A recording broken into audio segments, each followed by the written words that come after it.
Kien waqt attività tal-Partit Laburista fil-Barrakka ta' fuq fejn Robert Abela ħabbar l-għażla tiegħu għall-Kummissarju Ewropew.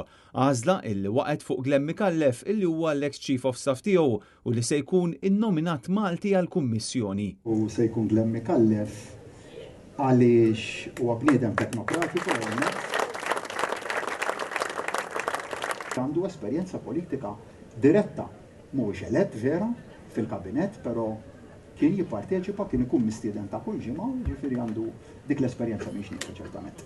Ikun żball illi nneħħi elementi ewlenin mill-kabinett f'mument fejn il-pajjiż għandu bżonn ta' ħafna konċentrazzjoni. Immedjatament wara din id-dikjarazzjoni l-Partit Nazzjonalista stqar li Robert Abela kompla jikkonferma kemm hu iżolat u m'għandux fiduċja fil-Ministri tiegħu stess meta għażel lill-ex Chief of Staff tiegħu għall-Kummissarju Ewropew minflok membru tal-Cabinet. Dan għaliex jaf li bil-kriżi li għandu jekk jipprova jagħmel ċaqliq fil-Cabinet ikun qed ikompli jkabbar il-ġlied intern li diġà għandu fil-Partit Laburista.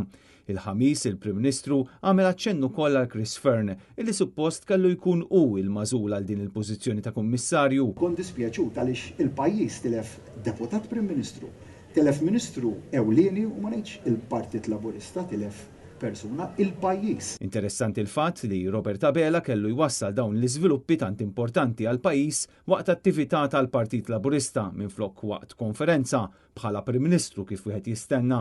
Bil-Partit Nazzjonalista jgħid li l-poplu Malti u Awċi jistennew jixraqlu ħafna aħjar.